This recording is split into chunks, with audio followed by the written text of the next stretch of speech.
Sarah pressed her forehead against the cold bus window, watching the snowflakes dance in the amber glow of streetlights. Each flake seemed to mock her pure, untouched, innocent, everything she no longer believed people could be. The betrayal still burned in her chest like swallowed glass. 3 weeks fresh and razor-sharp. Her business partner had stolen everything, her life savings, her designs, her dreams of opening the small bakery she'd planned since childhood. Worse than the money was the realization that someone she trusted with her future had been calculating her destruction all along. The bus lurched to a stop, and Sarah gathered her worn coat tighter. Home was still 6 blocks away through the thickening snow, but the city had suspended evening routes due to the storm. She stepped into the bitter December wind, her thin shoes immediately soaking through. The streets were eerily quiet, most sensible people safe inside their warm homes. As she trudged through the mounting drifts, Sarah's mind replayed the crushing moment when she discovered the empty business account, the forged signatures, the elaborate web of lies. The police had been sympathetic but clear. Recovery was unlikely. Her lawyer had shaken his head with practiced pity. Even her own sister had suggested maybe Sarah had been too trusting, as if kindness were a character flaw. The snow fell harder now, stinging her face and blurring her vision. Her fingers, numb despite her threadbare gloves, could barely grip her purse. She'd lost feeling in her toes 2 blocks ago. The familiar landmarks had vanished under a white blanket, making every corner look identical. Panic gripped up her throat as she realized she might be walking in circles. "Excuse me, miss," a voice cut through the howling wind. Sarah spun around, her heart hammering. A figure approached through the snow, an elderly man bundled in a thick winter coat, his breath forming small clouds in the frigid air.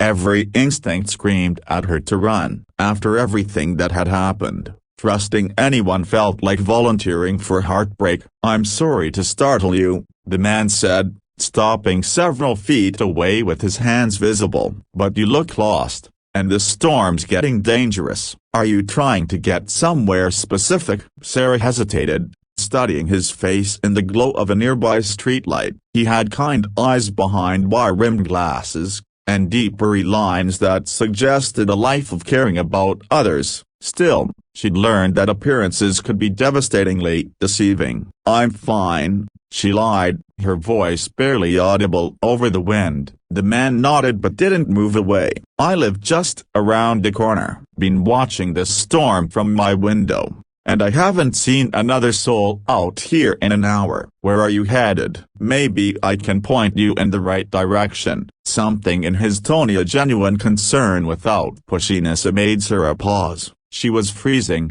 lost, and night was falling fast. Pride wouldn't keep her warm. "Maple Street," she admitted reluctantly. "Near the elementary school." His face brightened with recognition. "Oh, that's quite a walk in this weather." "Tell you what, my wife's got hot coffee on, and she'd never forgive me for letting someone freeze out here. Why don't you warm up for a few minutes, and I'll call you a cab?" Sarah's cynical mind immediately conjured every horror story she'd ever heard about trusting strangers. But her body was shutting down from the cold, and something about this man felt different. Maybe it was desperation, or maybe some long-buried instinct she'd thought was dead. "Okay," she whispered. The man smiled, and not the predatory grin she'd expected, but something warm and grandfatherly. "I'm Robert, by the way. My wife Eleanor's probably already got extra cups out. She has a sixth sense about when folks need help." They walked the short distance to a modest house with golden light spilling from every window.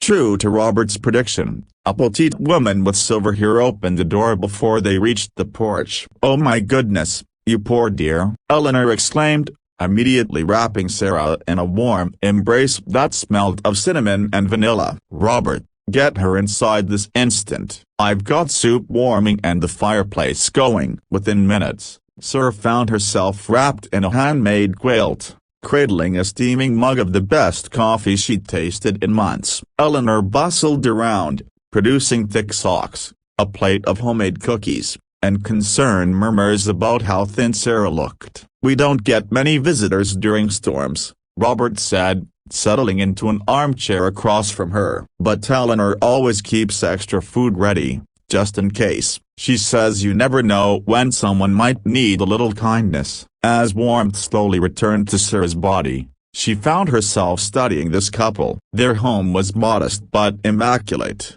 filled with family photos and handmade crafts. Everything spoke of a life built on love and simple generosity. "You must think I'm crazy," Sarah said suddenly, walking around in a blizzard like that. Eleanor sat beside her on the couch, patting her hand gently. "Honey, we've all been lost in storms, some weather-related, some not. The important thing is finding your way home safe." Something in Eleanor's tone suggested she understood more than she was saying. Sarah found herself opening up, the words tumbling out like a dam bursting. She told them about the betrayal, the stolen dreams, the crushing realization that the person she trusted most had been planning her destruction all along.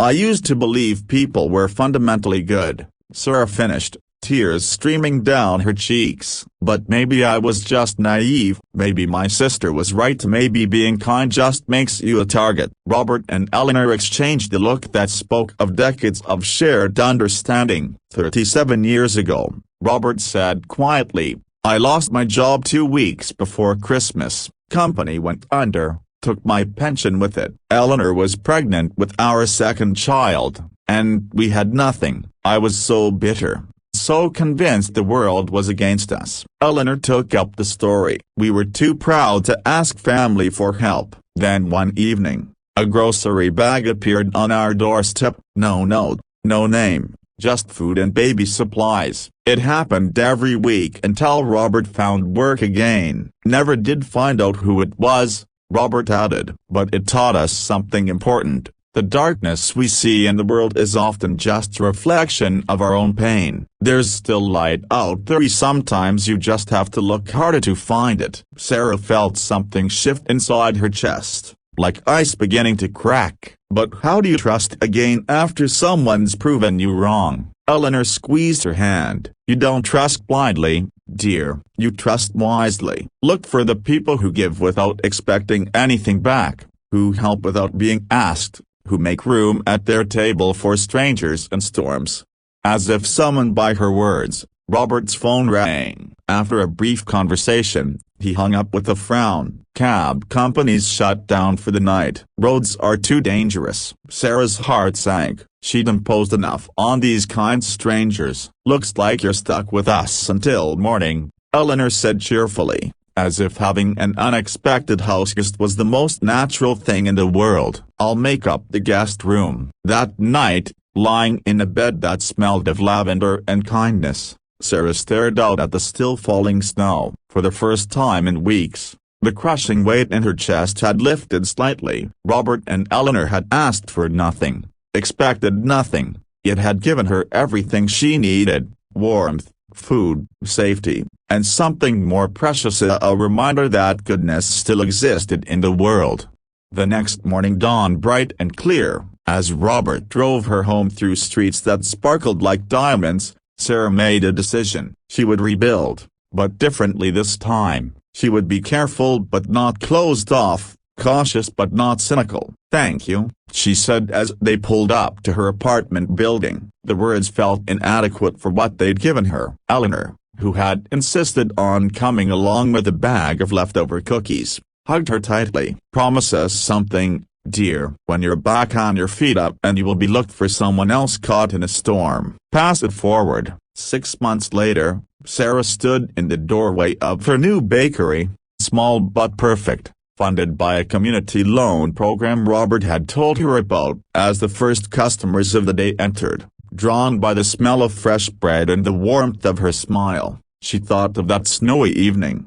On her counter sat the small sign, "Random acts of flour, free coffee and pastries for anyone having a hard day, no questions asked." It was her way of passing forward what Robert and Eleanor had given her, proof that in a world that could be cruel and disappointing, there were still people who chose to be lighthouses in other people's storms.